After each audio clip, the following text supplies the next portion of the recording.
Bonjour à toutes et à tous et bienvenue à notre webinaire intitulé Accompagner les familles à faire face aux enjeux de la santé mentale liés à l'immigration.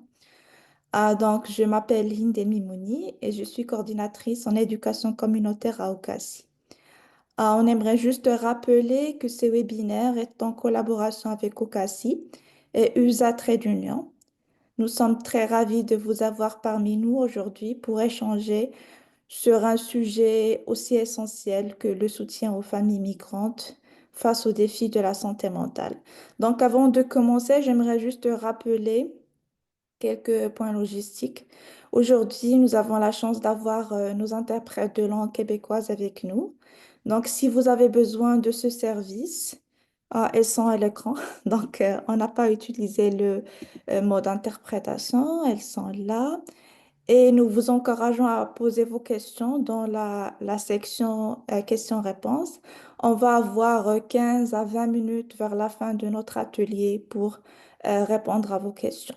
Donc, notre atelier va durer 1 heure et demie, ce qui veut dire qu'on va finir à 13 heures. Aussi, les objectifs du webinaire. Donc, nos objectifs aujourd'hui, c'est d'identifier les signes de détresse psychologique, appliquer des stratégies d'accompagnement adaptées pour offrir un soutien efficace, favoriser l'échange de bonnes pratiques entre professionnels et acteurs communautaires, et finalement, renforcer les compétences interculturelles afin d'adopter une approche plus inclusive et empathique.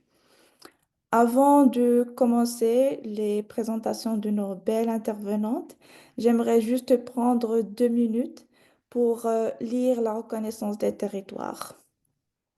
Donc, je voudrais commencer en reconnaissant les territoires traditionnels des peuples de l'île de la Tortue. La terre sacrée sur laquelle nous sommes rassemblés aujourd'hui a été un lieu d'activité humain pendant 15 000 ans. Nous reconnaissons la terre sur laquelle Okassi se trouve, qui est un territoire traditionnel de nombreuses nations, dont les peuples Mississauga de Crédit, Anishinaabe, Chippewa, Haudenosaunee et Wendat, et qui constitue aujourd'hui le foyer de nombreuses et diverses personnes issues des peuples des Premières Nations, Inuits et Métis. Ce territoire fait partie du pacte de la ceinture wampum, un bol, une cuillère, un accord entre les peuples Haudenosaunee et Ojibwe et leurs nations alliées, établissant la responsabilité commune de partager et de prendre soin des ressources autour des Grands Lacs. Nous reconnaissons également que Toronto est couverte par le traité 13 signé avec les Mississauga de Crédit. Et maintenant, on passe pour introduire nos belles intervenantes aujourd'hui. Donc, nous avons parmi nous Madame Charlotte Muirakié, je m'excuse si je ne prononce pas bien votre nom, qui est une psychothérapeute. Elle est une professionnelle en travail social avec plus de 20 ans d'expérience en santé mentale et services sociaux. Elle se consacre au bien-être des familles migrantes en favorisant leur épanouissement psychosocial et leur intégration. Elle propose aussi des services de counseling et accompagnement en ligne pour les communautés francophones et africaines. Ensuite, nous avons Madame Elise Nirasuku, qui est aussi la fondatrice de Caribou Bien-être et Santé mentale. Elise est une travailleuse sociale et a travaillé dans le domaine de la santé mentale pendant plus de 15 ans. Originaire de l'Afrique de l'Est, elle a une expérience diversifiée dans ce domaine auprès des familles, des jeunes et des enfants de la communauté francophone vivant en situation minoritaire. Donc, il y a beaucoup à dire à propos de nos intervenantes. J'ai juste présenté brièvement. Et maintenant, je vous donne le, le, voilà, je vous demande à commencer votre présentation. Et oui, donc, Madame Élise, vous pouvez présenter votre écran et commencer. Merci beaucoup. Et Merci. merci. Et pour nos participants, on vous prie de poser vos questions. On est là pour échanger et répondre à toutes vos questions. Merci beaucoup.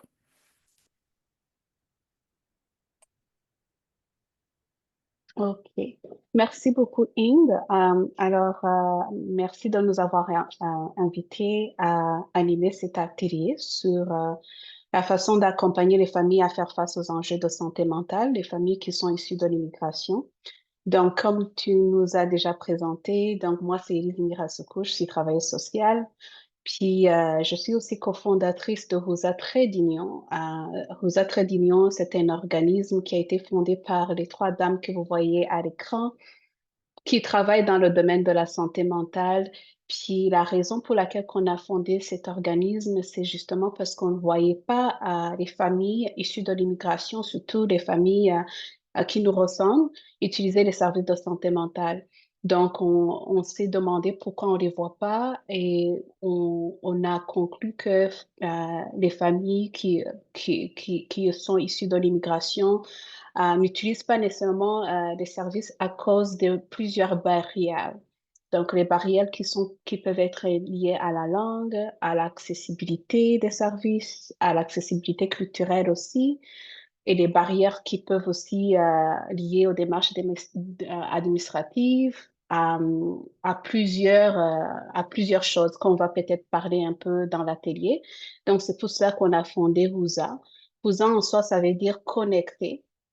Donc, notre mission, c'est vraiment connecter les familles à les personnes issues de l'immigration aux services déjà existants, mais aussi sensibiliser les intervenants à adopter ou adapter les approches qu'ils utilisent pour mieux servir ces familles qui sont issues de l'immigration.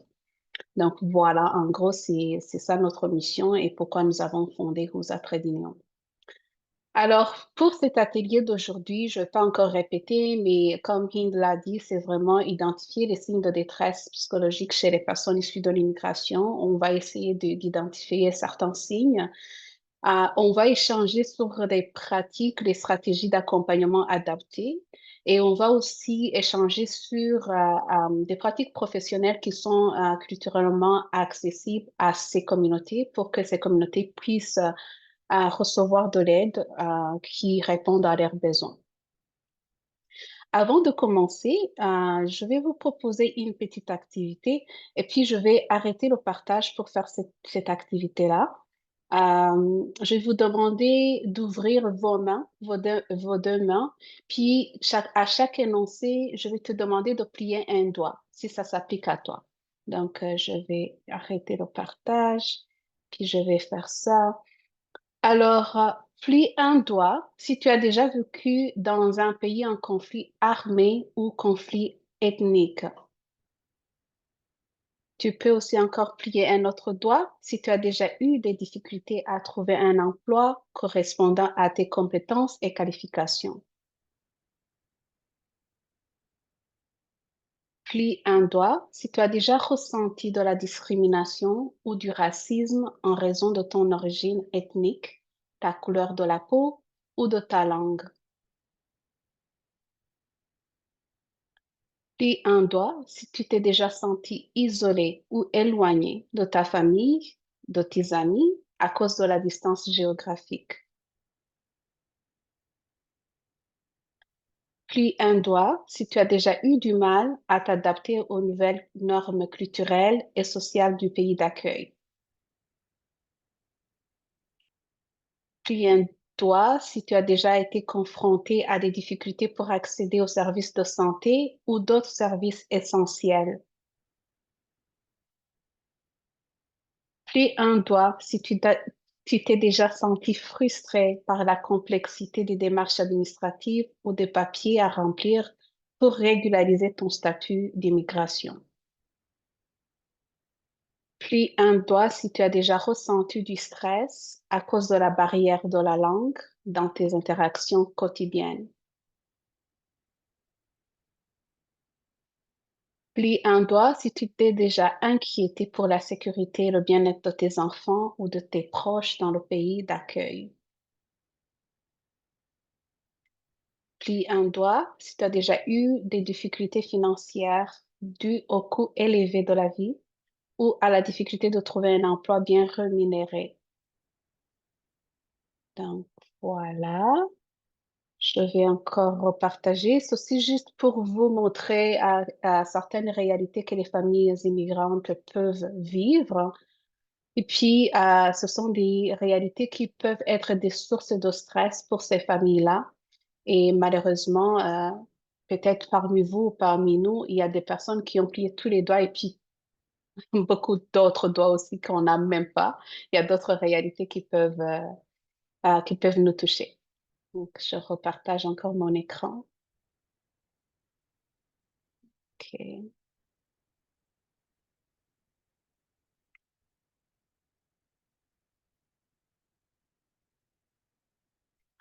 Alors, on va commencer par parler de quelques chiffres sur la santé mentale des immigrants. Les statistiques Canada en 2016, on a trouvé que 21% de la population canadienne était née à l'étranger. Donc, et on dit que aussi d'ici 2036, jusqu'à 30% de la population pourrait être née à l'étranger. Donc, vous comprenez combien qu'il y a beaucoup d'immigrants, des personnes immigrantes ici au Canada. Puis, selon une étude réalisée en 2023 sur les expériences des nouveaux arrivants au Canada, donc les nouveaux arrivants de entre 6 à 15 ans au Canada, a révélé que 21% de ces personnes ont déclaré des symptômes d'anxiété modérée ou grave, comparativement à 11% des gens qui sont nés au Canada. Plus de la moitié de ces personnes, environ 57%, dont 4% étaient des réfugiés, ont été inquiets de ne pas avoir nourrir leur famille, contre 33% de personnes nées au Canada. Puis chez les immigrants arrivés au Canada, 39% ont déclaré de l'anxiété liée au logement, comparativement à 22% chez les Canadiens d'origine. Puis notre étude de 2016 a révélé que 29% des immigrants ont signalé avoir des problèmes psychologiques et 16% ont signalé avoir un niveau de stress élevé. Donc ça, c'est une étude sur la santé mentale autodéclarée. Les femmes sont plus susceptibles de signaler qu'elles ont des problèmes psychologiques que les hommes. Et ça, c'est vrai pour tout le monde, même pour les Canadiens. Donc, les femmes sont plus susceptibles d'avoir des problèmes de santé mentale que les hommes. La catégorie d'immigration est associée aussi à la prévalence des problèmes psychologiques et de stress. Par exemple, les réfugiés sont plus à risque d'avoir des problèmes de santé mentale plutôt que les immigrants de la catégorie du regroupement familial. Les immigrants récents, ceux avec un revenu le plus faible, sont plus aussi susceptibles de signaler un problème de santé mentale et un niveau de stress élevé que ceux avec un niveau de revenu plus élevé. Alors, pour parler de la santé mentale des personnes immigrantes et des réfugiés, on doit parler, on n'a pas voulu encore aller dans des définitions comme la santé ou la santé mentale, parce qu'on a pris pour acquis que vous connaissez déjà ces termes, mais on a voulu peut-être aller dans le vif du sujet pour parler des facteurs de risque qui augmentent les problèmes de santé mentale chez les personnes immigrantes. Donc, on peut les qualifier en trois. Donc, il y a des facteurs liés à l'immigration. Par exemple, les raisons qui ont poussé les personnes à immigrer au Canada. Si on a été des réfugiés, si on a connu la guerre ou les situations économiques qui sont précaires dans nos pays. Donc, ça peut être augmenté plus des risques d'avoir de développer les problèmes de santé mentale. Les moyens pour immigrer, on sait que parfois les personnes immigrantes passent par plusieurs chemins avant d'arriver à destination. Donc, certains vont passer par l'Europe ou d'autres pays en Afrique ou en Europe avant d'arriver ici au Canada, puis c'est dans des mauvaises conditions. Le choc culturel aussi. Alors, le choc culturel, on sait que quand on arrive ici, on a une phase de lune de miel, mais après, on se rend compte que tout ce qu'on s'attendait, c'est pas évident, c'est pas la même réalité qu'on attendait. Donc, il y a des défis et des difficultés à surmonter. Donc, c'est ça qu'on appelle le choc culturel. Puis, les façons d'agir ici sont différentes que ce on était habitué. Le statut d'immigration, les demandeurs d'asile, les personnes qui n'ont pas de statut, qui sont dans l'irrégularité de statut. Donc, ce sont des personnes qui sont plus à risque de développer des problèmes de santé mentale et des réfugiés aussi. L'âge et le genre. Plus on est une femme, plus on a plus de responsabilités, puis on a des facteurs liés à notre biologie, on a des facteurs liés au genre qui affectent notre santé mentale, l'âge aussi. Donc, les personnes qui sont plus âgées sont plus à risque de développer des problèmes de santé mentale. Et on a aussi les facteurs liés au soutien social. Donc, on sait que le soutien social est vraiment essentiel dans les facteurs de protection de la santé mentale. Le fait qu'on n'ait pas ce soutien social quand on arrive aussi au Canada, on n'a pas de la parenté, on n'a pas des amis, donc on doit encore créer notre réseau de soutien, réseau amical. L'influence sociale, le fait qu'on se trouve souvent à tout recommencer, à commencer à zéro, à tout bâtir. Puis souvent, on est dans des personnes immigrantes qui doivent recommencer leur vie, se trouvent souvent dans les emplois moins rémunérés. Donc ça peut aussi causer des facteurs de stress. La violence basée sur le genre, comme on a dit parfois, quand on vient ici au Canada, il y a la redéfinition des rôles, mais aussi c'est une réalité pour beaucoup de femmes. Beaucoup de femmes vivent beaucoup de violence et puis c'est malheureusement toujours le cas. Donc le fait de continuer de vivre dans la violence basée sur le genre, peut-être qu'on a vécu de la violence dans notre pays d'accueil, dans notre pays d'origine, puis ici aussi, on peut vivre aussi, continuer de vivre de la violence basée sur le genre par nos partenaires. L'expérience de racisme, on sait que on est à risque de vivre du racisme dans nos interactions quotidiennes, que ce soit au travail, que ce soit quand on va au travail dans nos quartiers, dans notre communauté. Donc, il y a ces facteurs-là qui peuvent affecter notre santé mentale. Il y a aussi les facteurs liés à l'accessibilité aux services de santé mentale. Donc, les barrières linguistiques, nous sommes dans des régions de l'Ontario, du Sud-Ouest, souvent comme francophones, on n'a pas accès aux services de santé mentale en français. Puis souvent, les listes d'attente sont très longues. Et puis aussi, parfois, il y a des familles qui viennent ici comme des réfugiés, qui ne connaissent ni la langue, ni l'anglais, ni le français, donc qui doivent se débrouiller dans les deux langues. Puis, c'est très difficile d'accéder aux services parce que justement, on ne peut pas parler ni l'anglais ni le français. Mais aussi, il y a des barrières qui sont liées à l'accessibilité parce qu'il y a des longues listes d'attente dans les services. Les services coûtent cher, puis des longues listes d'attente.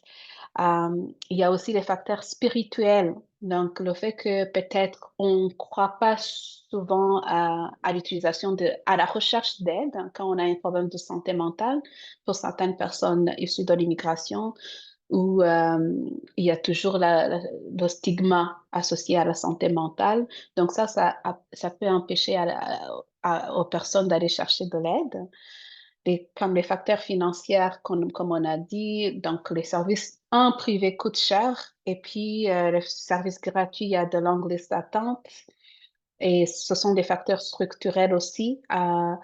L'incompréhension culturelle de certains intervenants qui n'adaptent pas les approches pour intervenir efficacement auprès des populations issues de l'immigration peut aussi empêcher que les personnes puissent aller chercher de l'aide.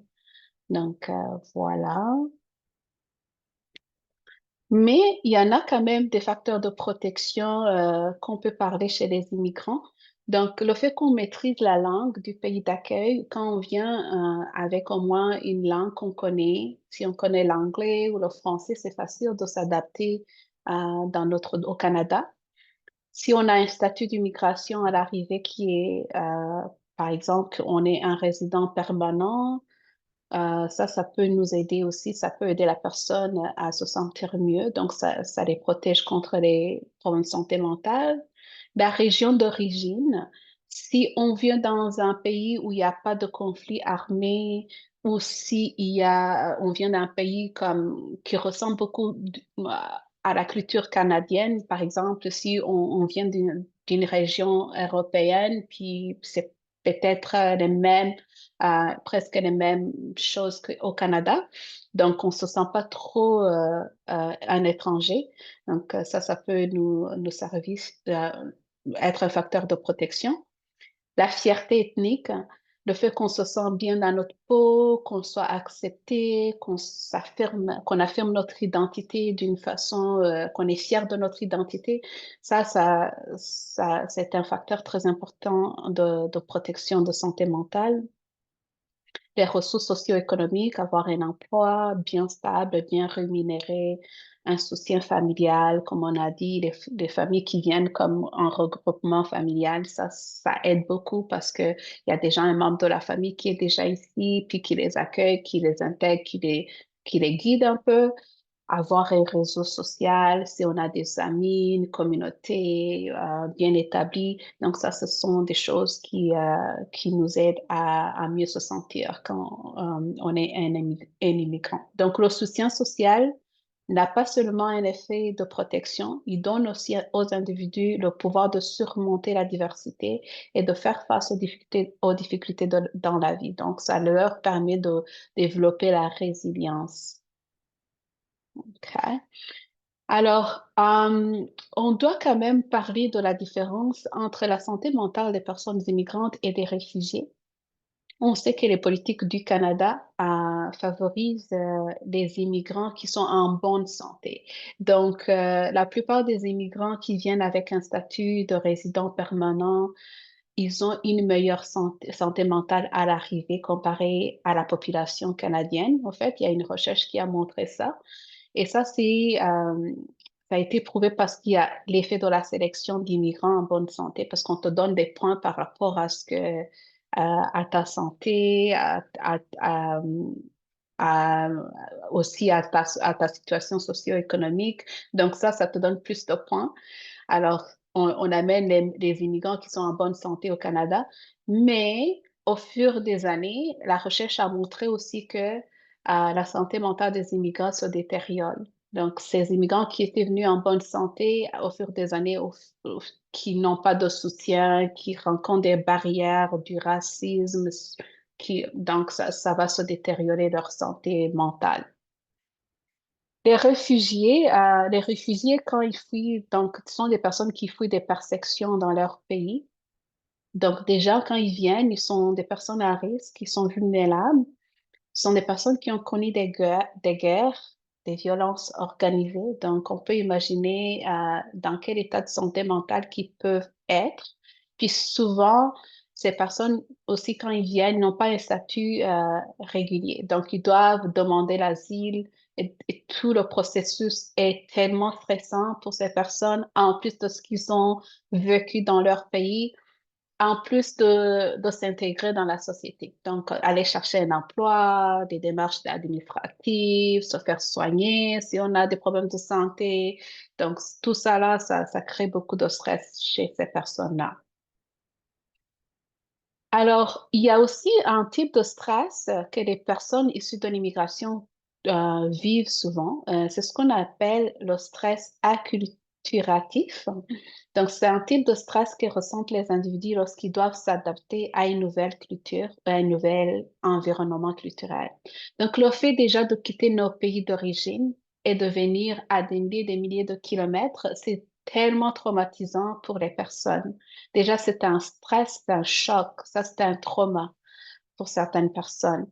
Donc, ce type de stress est particulièrement courant chez les personnes immigrantes, réfugiées ou expatriées, ainsi que les membres de la communauté marginalisée qui doivent constamment naviguer entre plusieurs identités culturelles.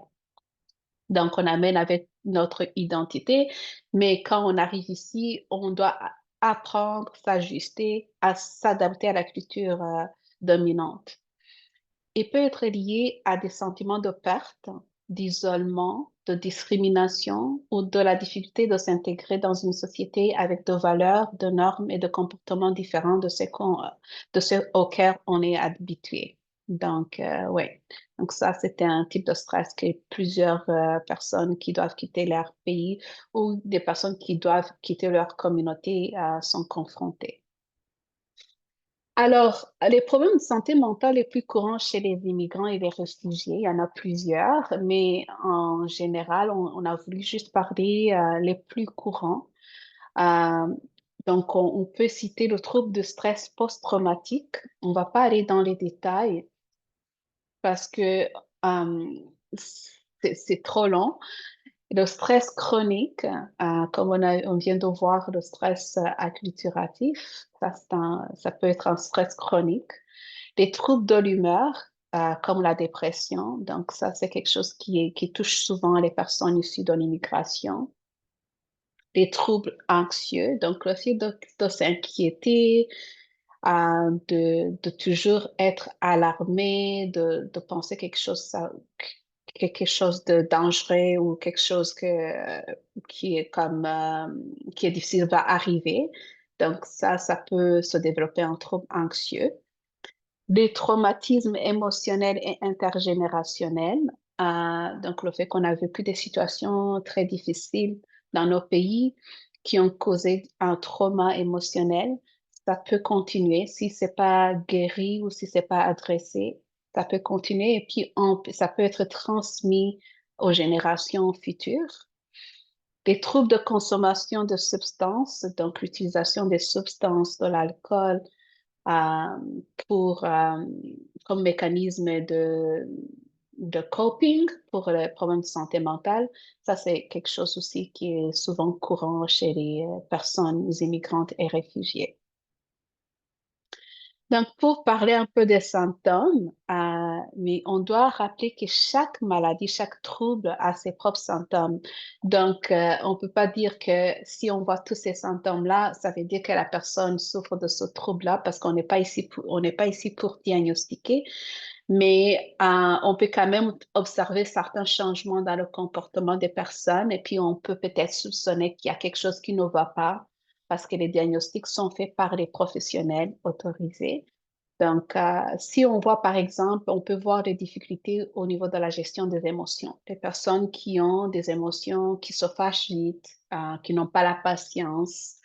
euh, donc, ils ont des difficultés à gérer leurs émotions. Les personnes qui ont des difficultés à gérer leur comportement et des relations, ils ont toujours des problèmes relationnels avec leur environnement, avec leurs amis, leurs enfants ou même dans la maison avec leur partenaire. Donc ça peut aussi indiquer qu'il y a comme un problème de santé mentale ou un stress qui est intense. Une faible estime de soi, donc ne pas se faire confiance ou avoir peur avoir peur de commencer quelque chose, ne pas prendre des risques. C'est une faible estime de soi.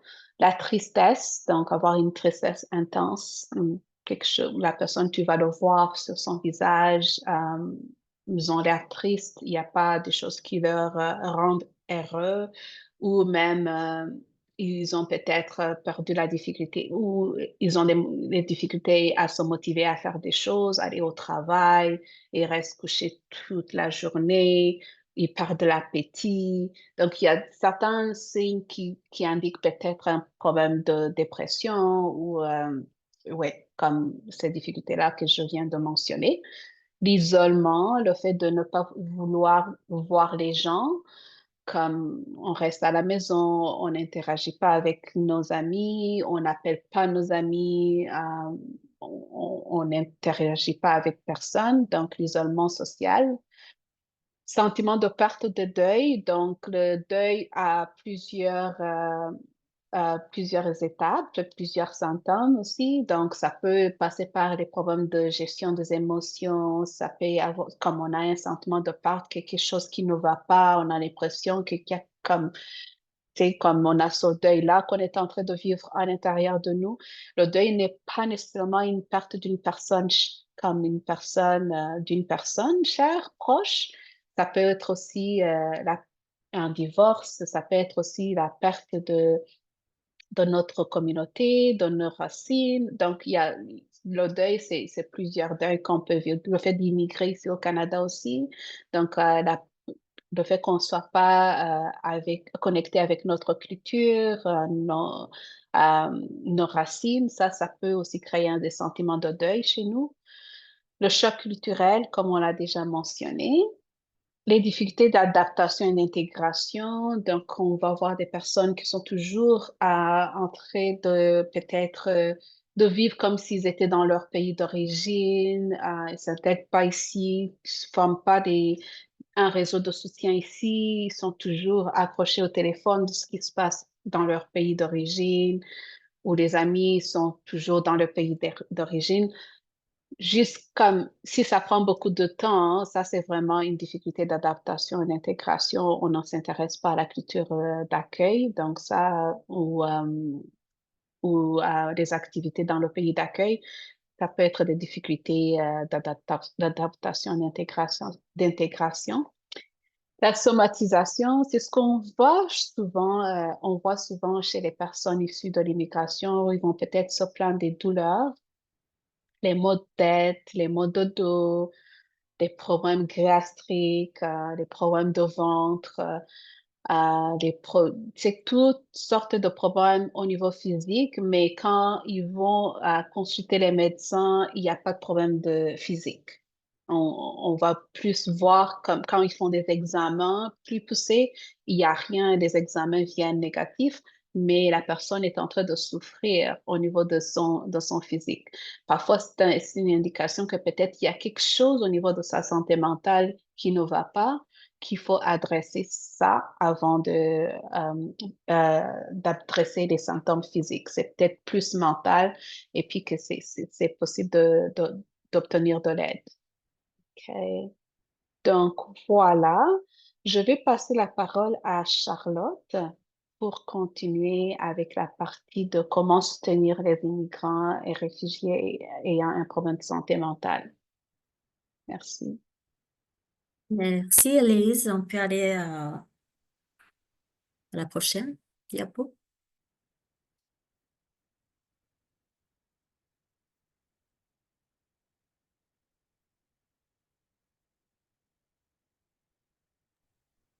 Est-ce que tu vois mon écran? Oui, je voyais ton écran, mais tu es retourné au début. Oh, désolé, désolé, désolé.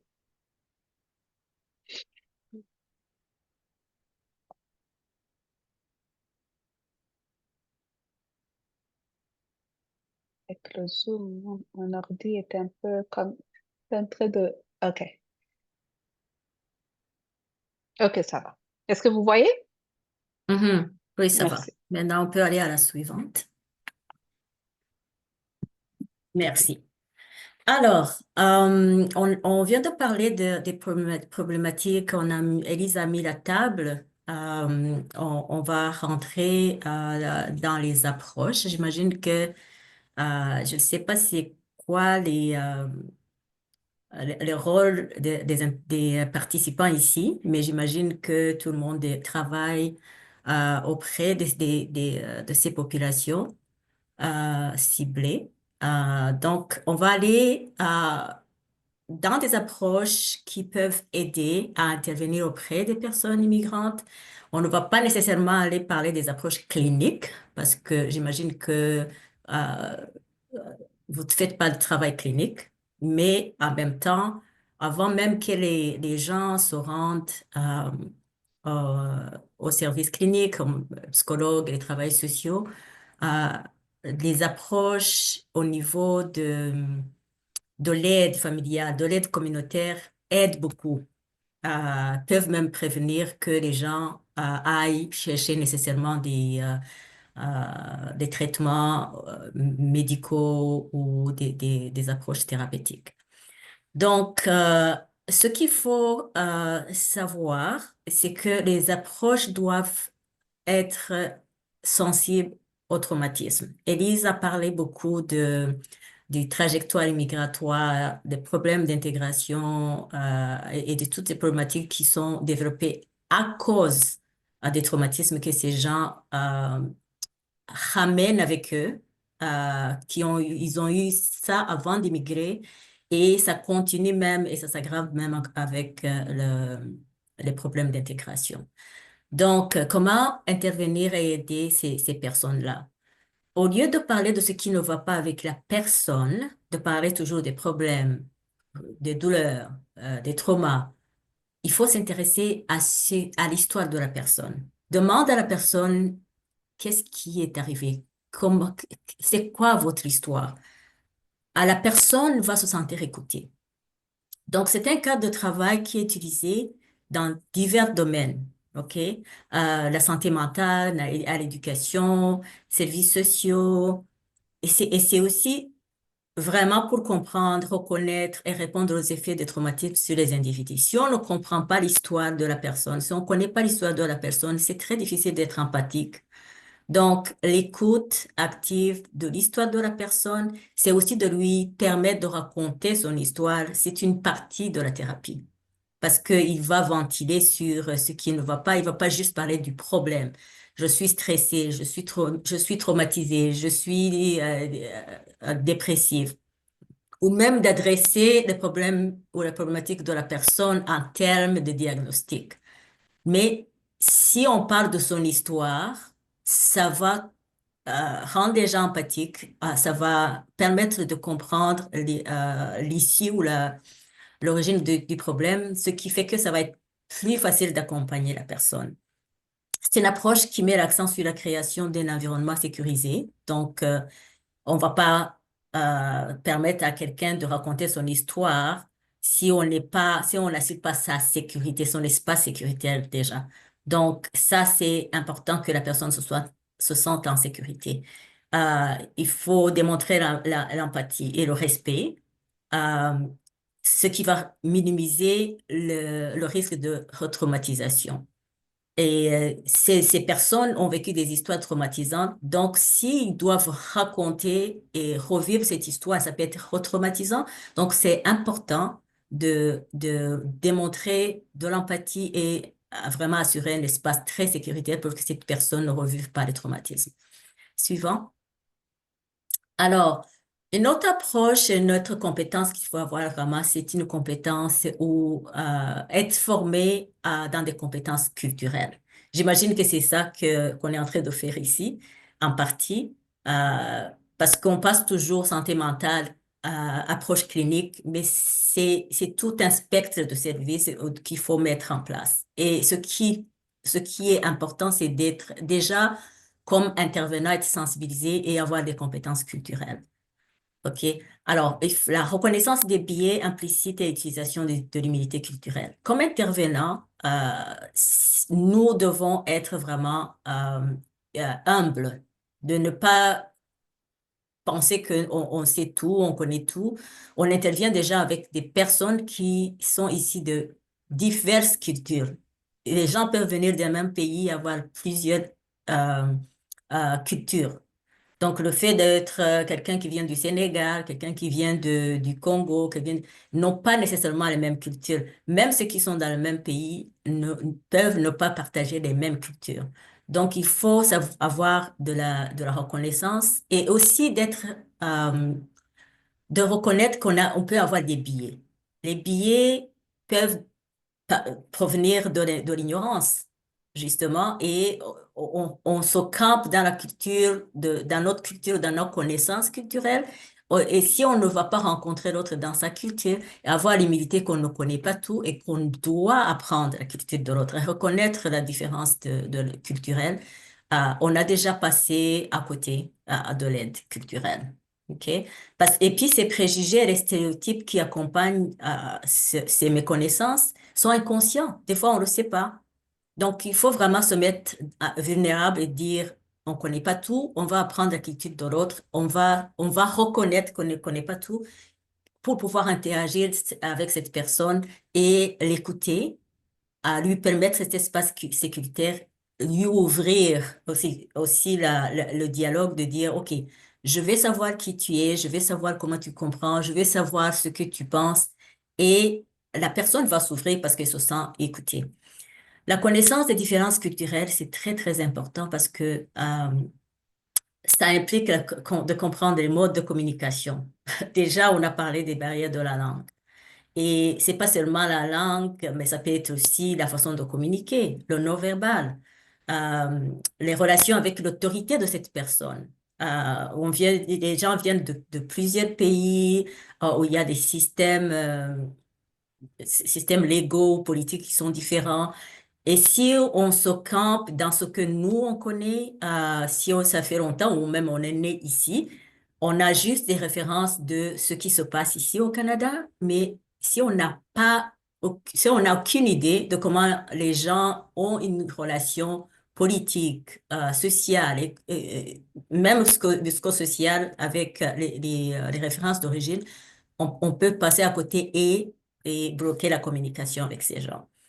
Il faut être très sensible aux rôles familiaux qui varient de culture en culture. Quand on va aider les familles issues de l'immigration, il faut savoir c'est quoi les références sociales, c'est quoi les références familiaux. Parce que si on arrive avec nos références, quand je dis nos références, je parle des références socio-culturelles ici canadiennes, des fois, ça bloque beaucoup la communication. On peut donner on n'a pas beaucoup de temps aujourd'hui, mais on peut donner des exemples, surtout quand le système de l'aide dans l'enfance, par exemple, interagissent avec les familles immigrantes. Il y a beaucoup, beaucoup de problèmes de communication parce que les intervenants, heureusement, les intervenants commencent à être formés dans les approches interculturelles. Ils vont avoir des références de l'éducation, de, de la discipline, qui est vraiment basée sur les références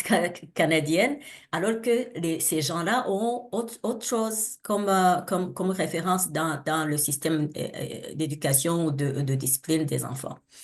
Le respect de la diversité religieuse et spirituelle. On peut avoir beaucoup, beaucoup de personnes ici de l'immigration dont les références culturelles et religieuses sont très, très importantes dans la prise de décision, dans la façon qu'ils vont interagir et régler des problématiques. Si on ne connaît pas ces références-là, on peut passer à côté et les gens vont se sentir imposés ou même il va y avoir juste un problème de communication. Les gens vont voir qu'ils sont diminués dans leur spiritualité ou dans les croyances. Donc, si on ne connaît pas ces références-là, on va passer à côté. Et la seule façon de vraiment connaître ces personnes, c'est ouvrir les communications et avoir de l'humilité culturelle, de savoir avec qui je suis en train de travailler pour que j'aide cette personne. Je dois comprendre d'où elle vient. La suivante. Alors, une approche centrée sur le client, c'est normal, je suis sûre que vous le faites déjà, ou sur la personne, dépendamment de comment vous appelez ces personnes. Il faut valoriser l'autonomie de la personne, encourager la participation active des personnes immigrantes dans le parcours de santé mentale, en reconnaissant leurs forces et en validant leur expérience. C'est ce que je venais de dire justement, c'est que si on veut donner l'autonomie, autonomiser quelqu'un, encourager que la personne participe dans sa propre recherche de solutions, parce qu'on ce qu'on on fait en fait, c'est vraiment d'accompagner les personnes à trouver des solutions, c'est qu'il faut reconnaître que cette personne a aussi des compétences et a aussi des connaissances. Des fois, c'est des familles qui viennent ici, ce sont des personnes qui sont vraiment éduquées, qui ont une vie, qui ont une expérience de vie. Ça commence pas au Canada. Si on ne reconnaît pas que ces gens ont des gens ils ont déjà géré leur vie jusque-là, ils ont déjà, même le fait de traverser des pays et des pays, de se rendre ici, ça implique beaucoup, beaucoup de compétences. Donc, il faut reconnaître que ces gens-là, ne pas les infantiliser et de dire, OK, je vais les guider comme si on guide des enfants, je vais leur dire, voilà comment ça marche, voilà comment tu vas faire. C'est aussi de reconnaître que ces gens ont aussi leur connaissance et leurs compétences et leurs forces. Et si on se base sur les connaissances et les forces de la personne, ça lui ouvre aussi l'estime de soi de dire, oh, OK, cette personne veut m'aider, mais il reconnaît mes forces. Il sait déjà que j'ai une base, il va m'aider vraiment à adapter juste mes forces et mes compétences pour pouvoir m'adapter. Il faut adapter aussi les stratégies d'intervention. Des fois, on apprend, tout le monde ici, on apprend des stratégies, des approches d'intervention, mais toutes ces stratégies et approches d'intervention ne vaut rien si on les adapte pas aux besoins de la personne. OK? Parce que si quelqu'un a un problème, il y a un besoin à répondre qui est derrière ce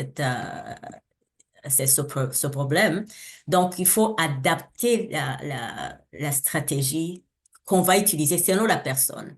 Alors, les interventions doivent être flexibles. On ne peut pas juste dire, bah, c'est comme ça que ça va. Sinon, bah, OK, il y aura pas il y aura pas de solution. Et, il faut les adapter au mode de communication. On a parlé de communication. Il faut les adapter au cadre de référence. C'est ce que je viens de dire plus haut. Euh, Par exemple, pour certaines cultures, les familles jouent un rôle central. L'approche doit inclure le soutien familial si c'est approprié. Donc, je sais que ici, la plupart des personnes ici sont des TE. Vous intervenez avec des personnes, des familles immigrantes. Euh, L'humilité culturelle implique que on va d'abord connaître cette famille, l'organisation de cette famille. Comment est-ce que l'autorité, comment est-ce que la discipline, comment est-ce que la communication, c'est quoi les croyances de cette famille? Parce que si ça passe en dehors de ces créneaux de communication culturelle, on a déjà raté notre cible. On ne peut pas aider cette personne si on ne sait pas comment l'organisation familiale fonctionne. Ça peut être complètement différent de ce qui se passe ici. Donc, c'est très, très important de reconnaître ça. Il faut offrir les services dans la langue maternelle. Alors, barrière linguistique, on sait que c'est vraiment un problème de communication d'abord. Donc, si on peut avoir des services dans la langue maternelle, ça va être tellement aidant parce qu'il y a déjà une partie du problème qui est réglée. Euh, Même si on a accès aux interprètes, il faut être sûr que ces interprètes reconnaissent la subtilité de la santé mentale, le langage du domaine qui est le domaine de service qui est donné. Par exemple, si on amène quelqu'un parce que je parle Swahili, je parle n'importe quelle langue, mais je comprends pas la subtilité parce qu'il y a des termes techniques. Si on est en train d'interpréter pour un médecin, pour un psychologue, et qu'on connaît pas les termes techniques, la plupart du temps, on va pas dire les choses comme ça se doit et on va manquer l'important message. OK? Il faut favoriser des supports éducatifs aussi.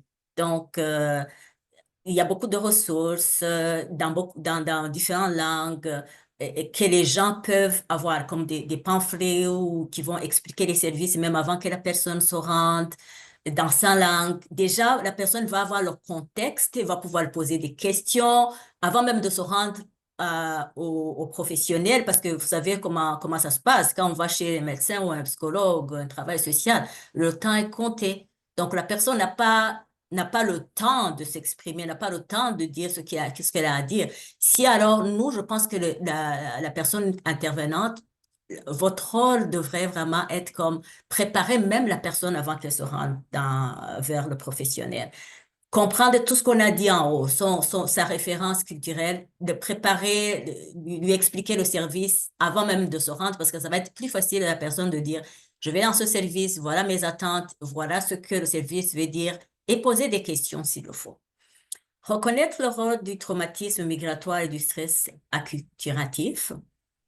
Alors, il faut intégrer la prise en compte du traumatisme pré-migratoire.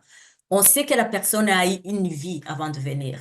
Même la période pré-migratoire, migratoire et après. La plupart du temps, on les voit après, quand ils sont ici, mais il y a tellement de choses qui se sont passées avant et même pendant. Il y a des gens qui ont tout un périple avant de se rendre au Canada.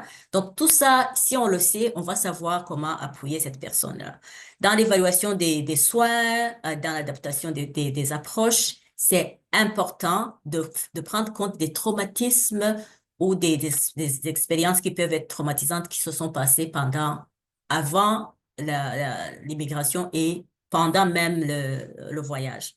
Il faut reconnaître le stress acculturatif et ses effets sur la santé mentale. Évidemment, quand on dit trauma, quand on dit problème de santé mentale qui accompagne, euh, et aussi le fait de venir dans une autre culture qui développe un autre... Le stress acculturatif, en fait, c'est un stress qui s'ajoute à ce qui se passait déjà avant et pendant le voyage. Donc, c'est tout un spectre de stress. Et si on ne sait pas ce qui se passe, si on ne reconnaît pas ça, on ne peut pas aider la personne. Donc, il faut reconnaître toutes les phases de l'immigration ou du trajectoire migratoire. Suivant.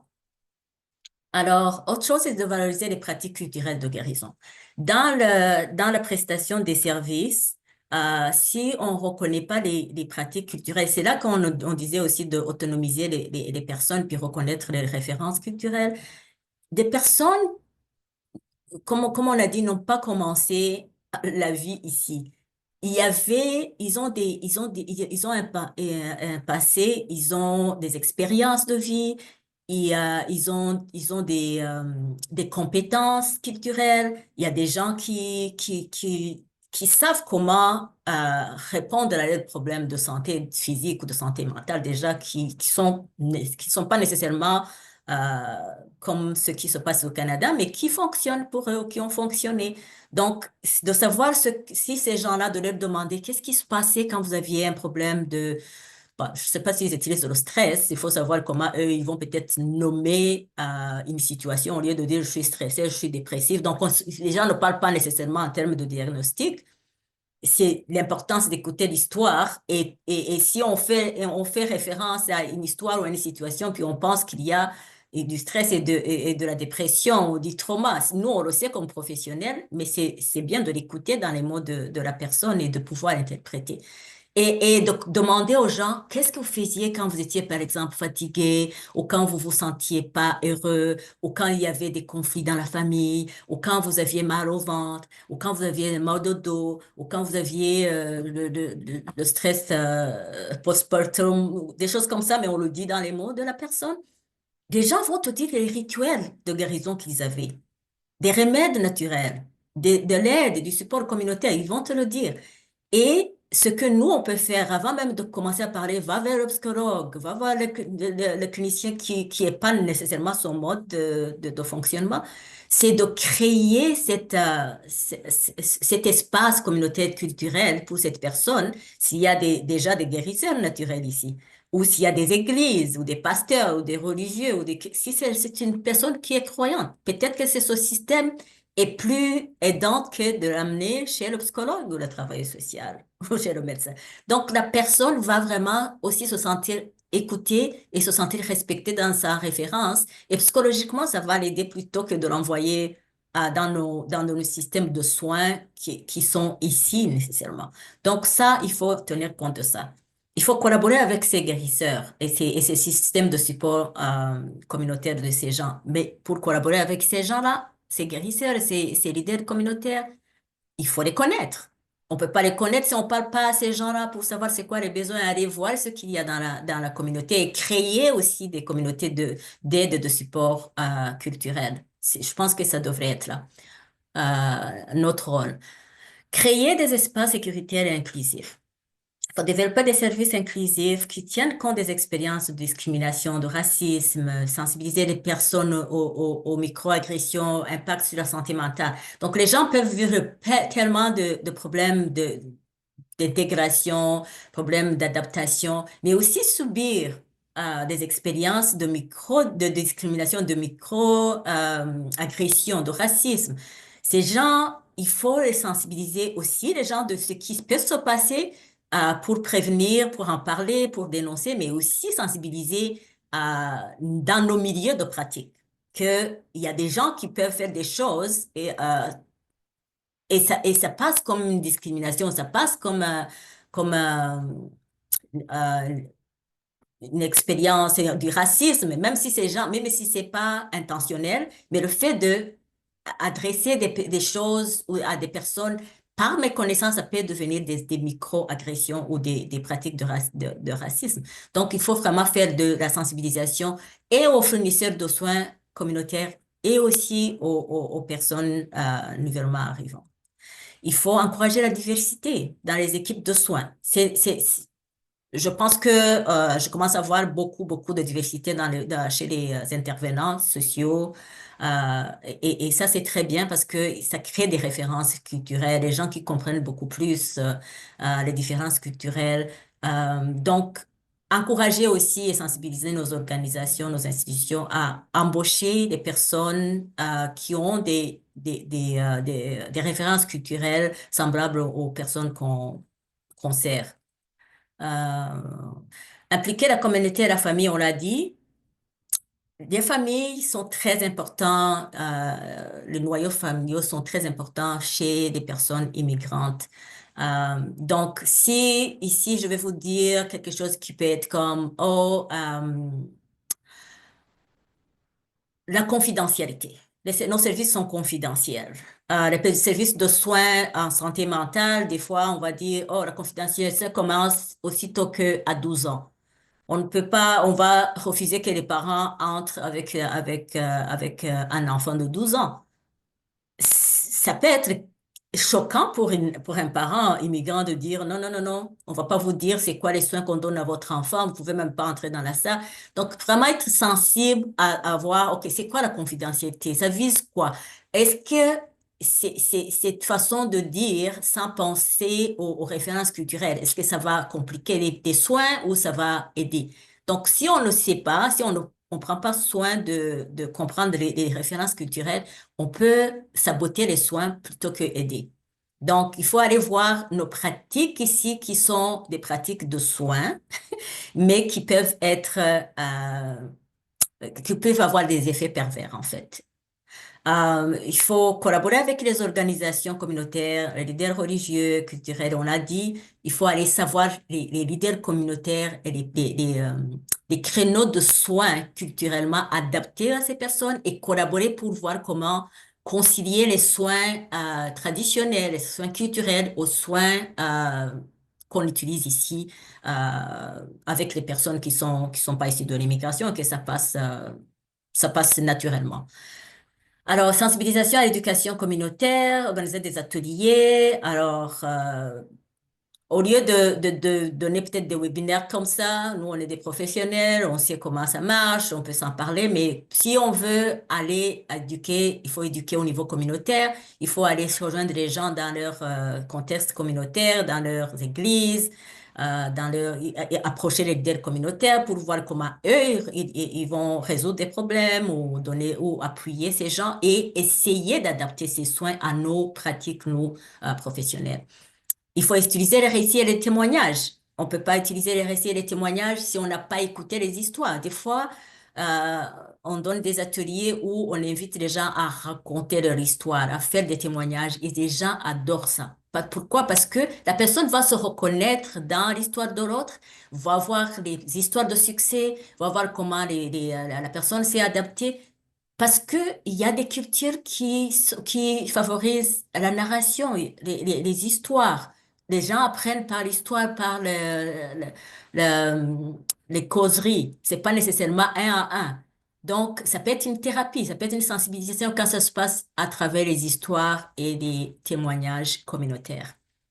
Donc, ça, ce sont tous des ressources qu'on peut adapter et ça va enrichir nos pratiques parce que justement, on a été très sensible et vulnérable aux références culturelles. Prendre en compte les aspects intersectionnels, ça veut dire évaluer et traiter les clients en tenant compte des différentes formes de pression, d'obstacles auxquels ils sont confrontés, tels que la pauvreté, la discrimination fondée sur la guerre. Donc, tout ça, c'est vraiment, comme on l'a dit, c'est de prendre en compte les traumatismes et les histoires de vie des personnes pour évaluer. Parce que si on fait une mauvaise évaluation, on va donner des mauvais soins. Ça, vous le savez déjà utiliser le cadre de féminisme intersectionnel. Tous les paradigmes qu'on a ici, le féminisme, l'homophobie, tous les thèmes qu'on a, la confidentialité, tout ça, il faut savoir, nous, on le comprend, mais comment l'adapter?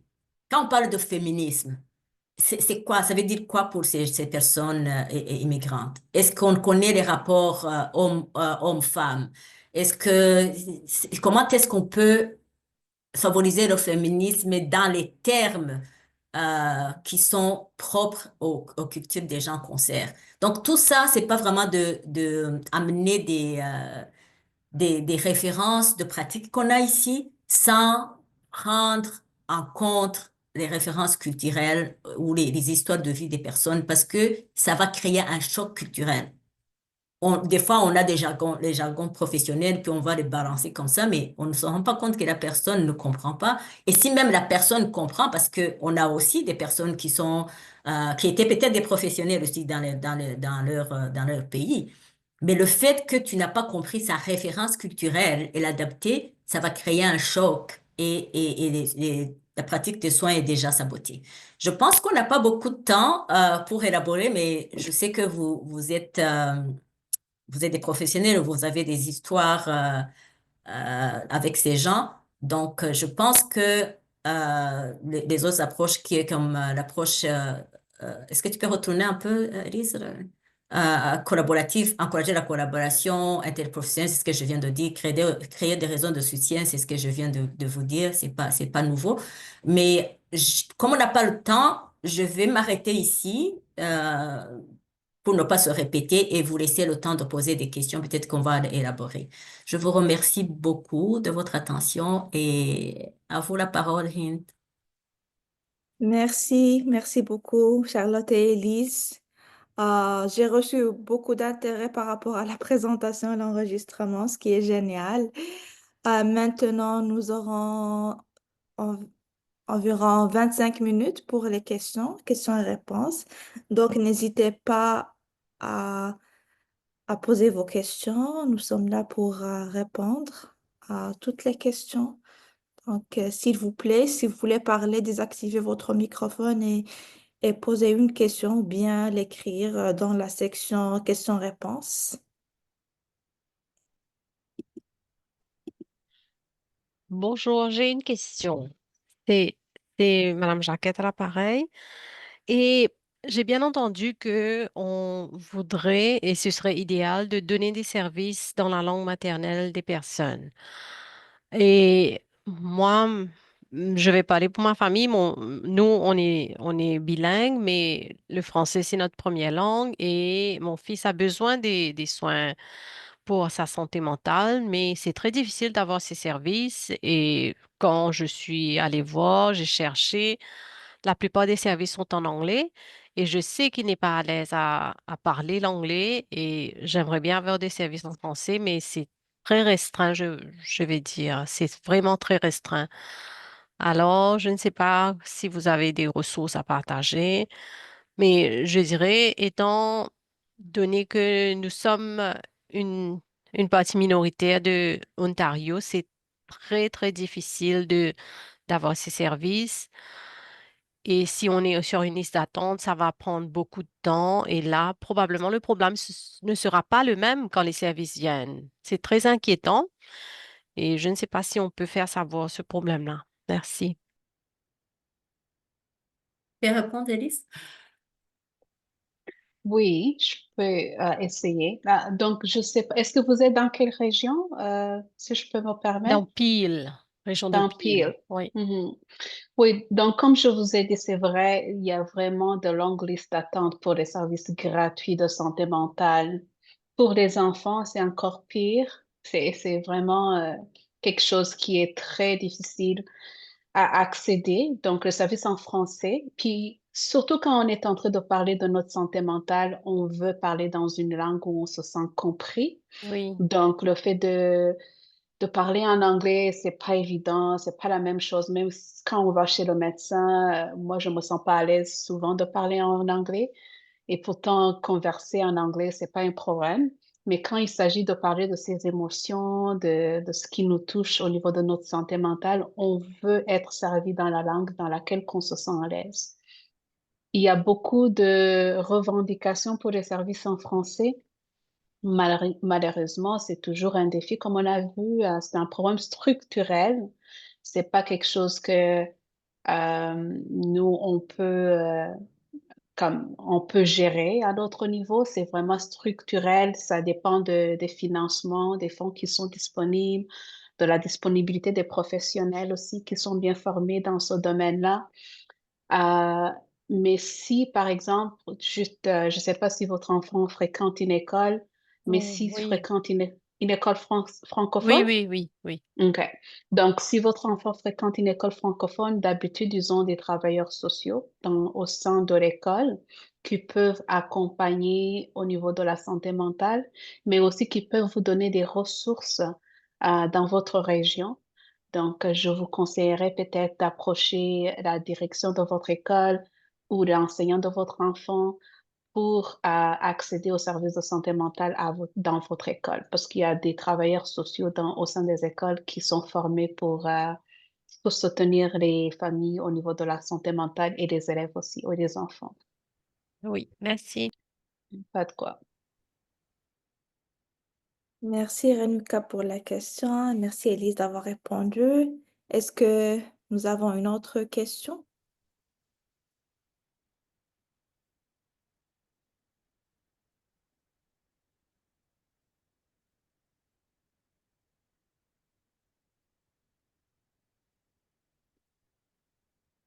Oui, Marie-Pierre. Oui, bonjour. Nous avons beaucoup de familles qui font face à des situations de deuil à l'étranger. Est-ce qu'il y a des groupes de soutien dans la communauté pour ces personnes qui vivent ces situations difficiles parce que c'est à cause de la distance? Bref, je trouve que il y a un manque de ressources à ce niveau. Euh, la plupart du temps, les services communautaires, comme les centres de santé, ont des services comme ça pour les personnes immigrantes. Quant à des groupes de soutien, j'ai aucune idée. Il faut vraiment naviguer les services qui existent dans la communauté pour voir s'ils peuvent avoir des groupes de soutien. Mais en même temps, ce qu'on disait, c'est que il faut vraiment encourager les intervenants à aller voir les leaders communautaires, aller dans la communauté de ces personnes. Ces personnes, des fois, elles ont des églises. Ils sont déjà organisés dans des communautés, dans leur communauté d'origine, ils parlent la même langue, ils ont la même culture, la même foi. Des fois, ces gens, s'ils sont des nouveaux arrivants, la première étape, je pense que c'est vraiment de chercher à les connecter aux personnes qui viennent, si c'est sécuritaire pour eux. Parce que aussi, ça peut être un problème, un stress, parce qu'on connaît beaucoup de gens qui viennent du même pays, même culture, mais qui fuient des conflits entre des ethnies, donc, faut faire très attention. C'est pour ça qu'il faut écouter l'histoire de la personne et lui demander, est-ce que tu veux connecter avec les gens? Est-ce que tu veux que je te connecte avec les gens de ta communauté? Je sais que dans telle région, il y a une telle église, il y a une telle initiative. La personne peut dire non, peut-être elle est encore dans ses traumas et tout ça, mais si la personne veut vraiment être connectée avec sa communauté, c'est une première étape, c'est un premier soutien. Et à partir de là, si les gens qui sont dans cette communauté, ils connaissent déjà des ressources, ils connaissent déjà ils ont déjà été impliqués dans l'aide de leur communauté. Donc, ça peut être une bonne référence d'aller voir qu'est-ce qui se passe dans cette communauté. Est-ce que c'est sécuritaire aussi pour votre client? Est-ce qu'il se sent à l'aise? Et c'est vraiment toute une recherche qu'il faut faire. Et je pense que c'est pour ça que vous avez ce rôle. C'est vraiment de faire accompagner les gens à s'intégrer.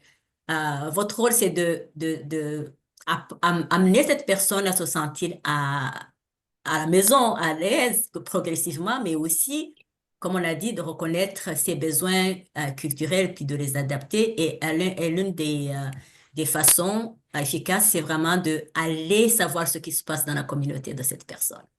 dans la culture de cette personne et voir s'il y a quelque chose qui peut déjà l'aider. Le fait de ne pas être isolé, de parler sa langue, de prier dans sa langue, si ça peut être là, des fois, c'est vraiment le premier pas d'intégration qui se passe. Donc, c'est ce que je peux vous dire. Sinon, pour ce qui est des ressources, on regarde toutes les initiatives des organisations, des organismes communautaires francophones. La plupart du temps, ils sont au courant que ils font toujours des groupes de soutien ou de support aux gens. Ils sont au courant. Donc, c'est vraiment de faire de la recherche puis de connecter les personnes aux ressources efficaces. Si je Je peux sais me pas si... permettre Oui. aussi d'ajouter quelque chose. Moi, je trouve que c'est important aussi d'impliquer la communauté, les personnes qu'on sert à mieux répondre à leurs besoins.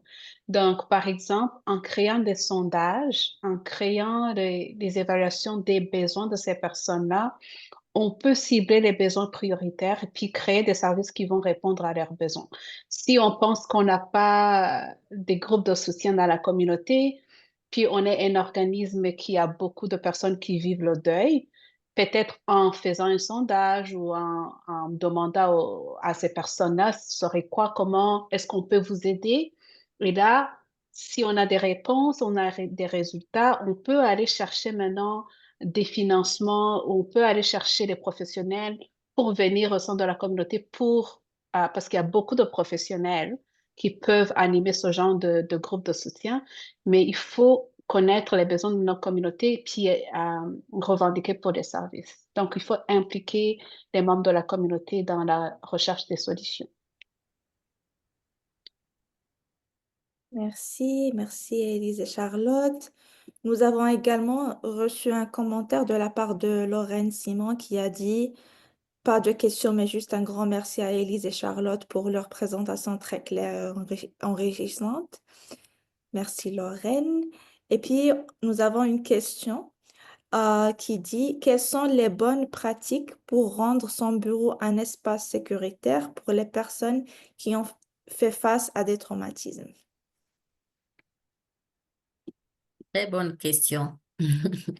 J'espère que l'organisme qui rend des services tient compte de ça. Des bonnes pratiques, c'est déjà d'avoir la connaissance que les personnes qui vivent avec des traumatismes ont besoin d'espace sécuritaire. Alors, c'est quoi l'espace sécuritaire?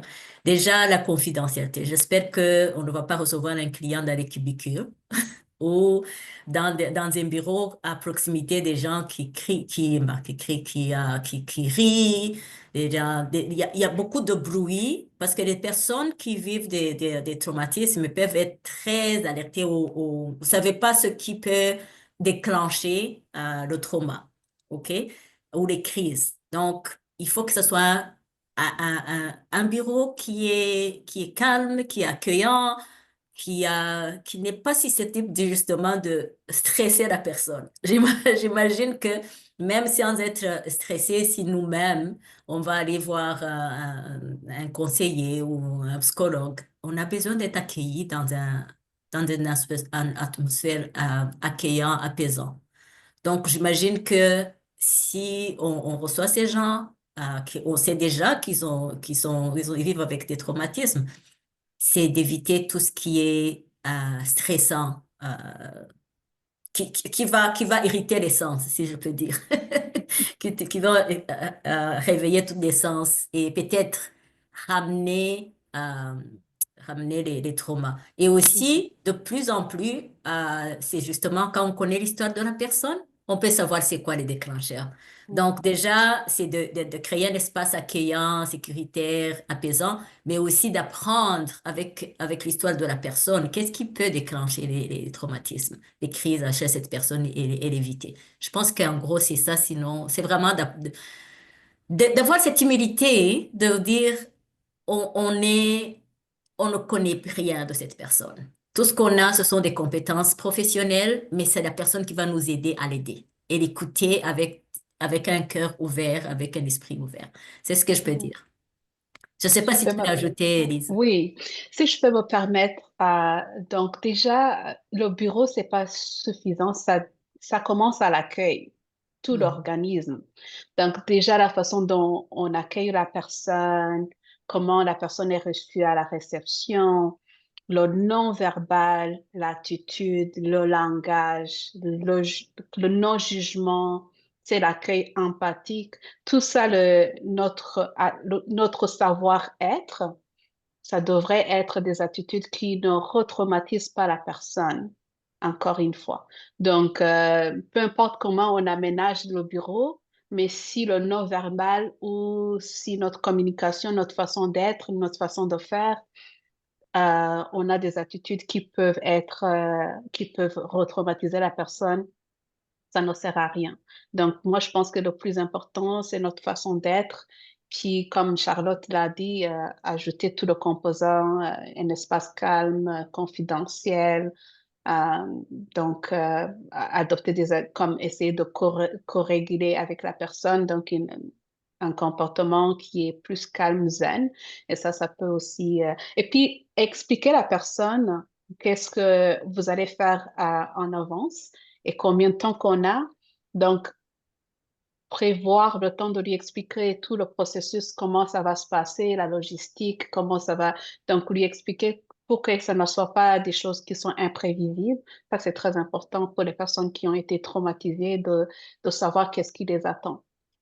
Donc, je ne sais pas si ça répond un peu à la question. Merci pour vos réponses. Est-ce qu'on a d'autres questions, s'il vous plaît?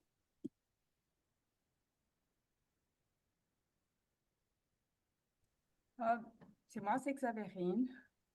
Je suis TE. Euh, c'est juste un commentaire qu'une question parce que je sais que les intervenantes n'ont pas de réponse nécessairement. Et merci en passant de votre présentation, c'est très éclairant. Même si c'est des choses que je rencontre tous les jours, mais ça apporte une nouvelle, un nouveau éclaircissement.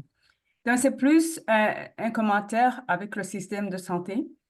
Parce que souvent, les nouveaux arrivants qui viennent avec les enfants, par exemple, avec des besoins spéciaux, ils sont à l'école, mais l'école ne peut rien faire en attendant de trouver un diagnostic des médecins. Et souvent, avec la liste d'attente, à Chihuahua, on les envoie à Chihuahua, mais souvent, ils disent que la liste d'attente, c'est dans 4, 5 mois. Et en attendant, l'enfant est là, c'est un peu la galère, il va à gauche, à droite, et les enseignants ne savent pas exactement quoi faire. On essaie de l'encadrer tant bien que mal, mais tant qu'ils n'ont pas de diagnostic, il n'y a pas comme des services appropriés à mettre en place. Alors, c'est plus vraiment euh, moi, les difficultés que je vois souvent.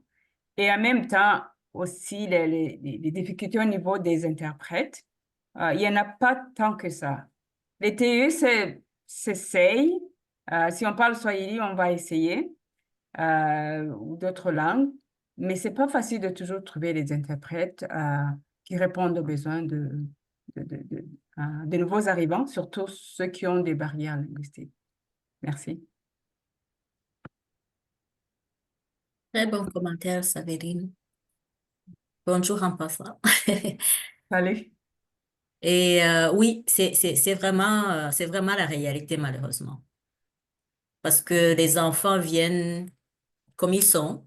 Et les enfants, la plupart du temps, euh, on va les référer par rapport au comportement. Et le comportement va toujours cacher un trouble.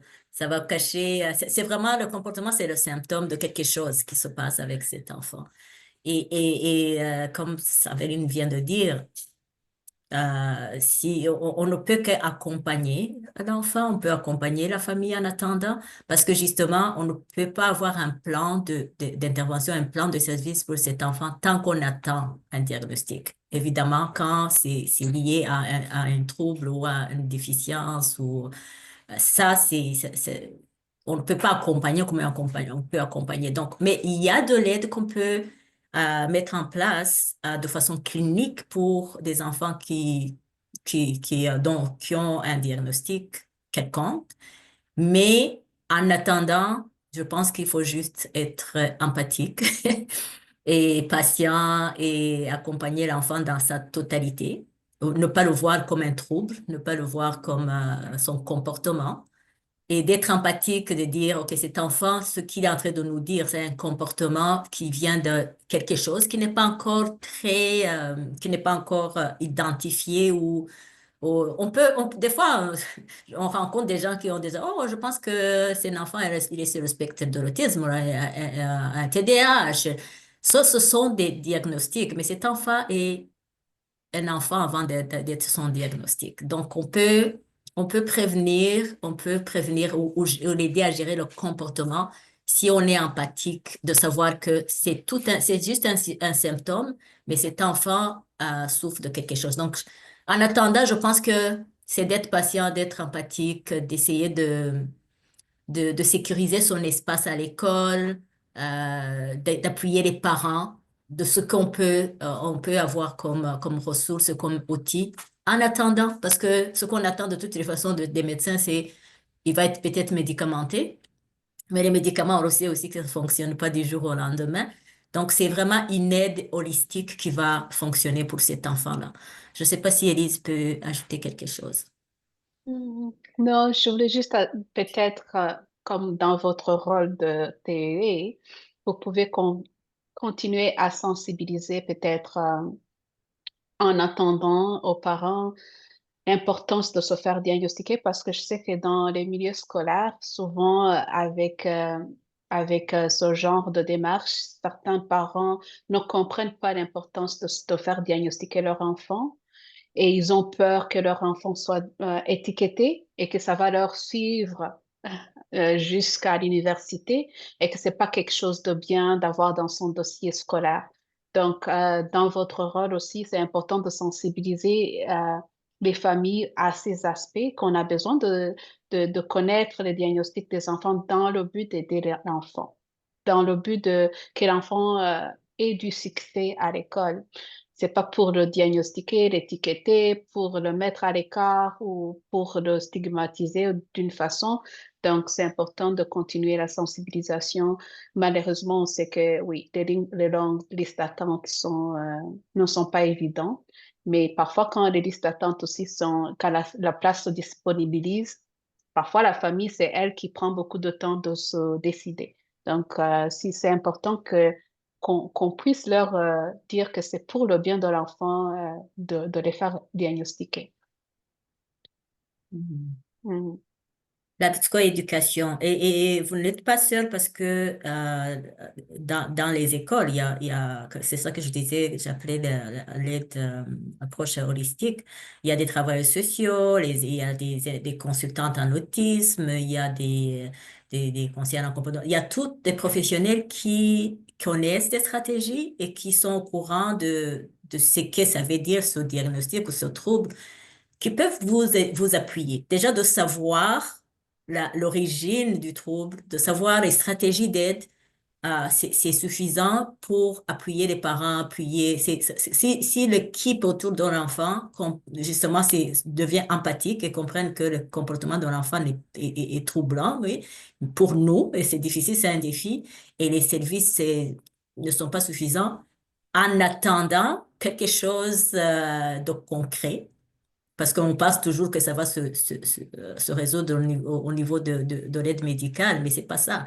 L'enfant peut prendre des médicaments, mais si son environnement n'est pas sécurisé, n'est pas empathique, euh, ça va pas aider, ça va pas aider. Mais aussi ce que Elise vient de dire, les parents, surtout les parents immigrants, malheureusement, ne- personne ne prend le temps de lui dire c'est quoi le diagnostic, c'est quoi le TDAH, c'est quoi l'autisme, c'est quoi les services que... Parce que des fois, on va lui dire, on va le faire évaluer. Pourquoi? Pourquoi on va le faire dire?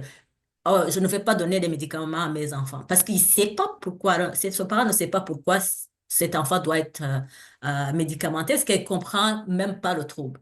Donc, c'est vraiment de prendre le temps de sensibiliser le parent, de dire c'est pour le bien de l'enfant. Si l'école cherche des évaluations, c'est parce qu'il veut avoir le profil de l'enfant et adapter son enseignement, ce qu'on appelle les PEI et tout ça. Et aussi les dire dans des termes qui sont accessibles. Parce que des fois, c'est vraiment un problème de langage et de communication qui bloque le tout. C'est tout un sujet C'est tout un sujet, mais je sais que avec des discussions comme ça ou des webinaires comme ça, on va toujours s'aider. Je crois toujours à la collaboration des professionnels à tous les niveaux. Voilà. Merci beaucoup. Merci. Nous avons également reçu un message de la part d'Audrey qui dit merci pour les brillantes présentations. Cela m'a permis de renforcer mes capacités et enrichir mes connaissances.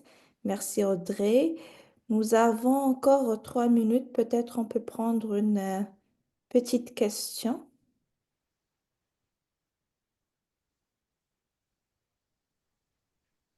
Bonjour, est-ce qu'on peut poser des questions en direct? Oui, bien sûr. Ah oui, ok, merci. Blandine Lesage, je siège sur le conseil d'administration de l'Assemblée de la francophonie de l'Ontario. Merci pour la présentation, énormément de très belles informations. Moi, j'ai mis un commentaire dans les questions-réponses. Le seul commentaire que je voudrais faire, c'est j'ai beaucoup entendu dans vos explications, on parle de médication aussi pour des enfants parce qu'ils sont peut-être un peu hyperactifs, puis rapidement diagnostiqués avec le TDAH. Voilà. Euh, je pense qu'on a un problème un peu à la base avec le système éducatif en Ontario, dans d'autres pays occidentaux. Parce que les enfants, on veut formater un peu les enfants à respecter un mode d'enseignement. Donc, le mode d'enseignement n'est pas adapté à la nature des enfants. Il y a beaucoup d'enfants qui ils sont hyperactifs seulement parce qu'ils s'ennuient en classe.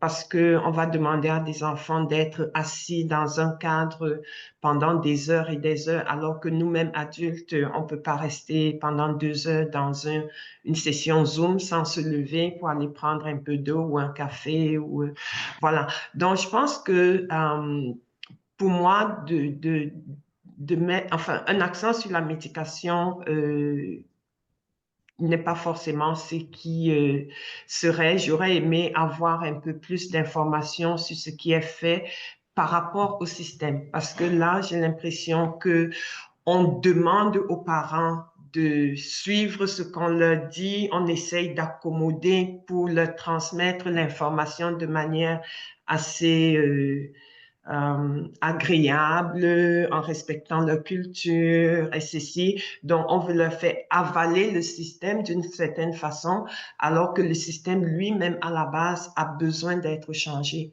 Et c'est prouvé aujourd'hui, tous ces médicaments ne sont pas bons pour les enfants. Beaucoup d'enfants qui sont identifiés et qui sont médicalisés avec Ritalin, etc., etc. C'est juste parce qu'ils ont besoin soit de plus d'activité, soit de stimulation, soit d'être en extérieur, etc. Mais le système ne le permet pas parce que les enseignants aussi, ben, il n'y en a pas beaucoup. Ben, non, il y en a beaucoup qui sont formés, mais qui n'ont pas la bonne couleur de peau pour être embauchés, par exemple. Et du coup, nos enfants, quand ils sont dans les écoles, ils ne voient pas des enseignants ou d'autres personnes qui leur ressemblent. Et ça peut faire un traumatisme aussi. Ils partent d'un pays où il y a 100% des gens qui leur ressemblent vers un endroit où il y a 99% des gens qui ne leur ressemblent pas. Et puis là, on leur demande de rentrer dans le moule d'un système qui n'est pas conçu pour eux. On demande aux parents, voilà, le système, c'est comme ça, on va être gentil, on va bien vous expliquer comment comprendre le système, comment, moi, je pense, il faut qu'on revoie le système. Donc, c'est une très belle présentation. Il y a énormément d'informations, que ce soit sur la sensibilisation culturelle, ça c'est très important, que ce soit l'écoute active, adaptée, comment accompagner les parents qui arrivent en bonne santé, les immigrants, nouveaux arrivants qui arrivent en bonne santé quelques années plus tard, ils sont en très mauvaise santé, mais il faut aussi qu'on s'attaque au problème qui est à la source. Donc, parce que ces nouveaux arrivants, ces parents, vous avez mentionné, des fois, ils ne parlent ni le français ni l'anglais. C'est beaucoup pour eux.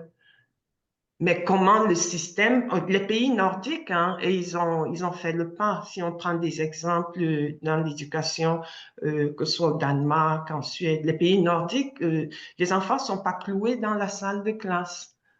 Et ça, c'est un gros problème. Donc, je m'excuse, j'ai un peu dépassé le temps, mais je voulais quand même mentionner cela parce que au CACI, je sais qu'au CACI fait des très belles formations.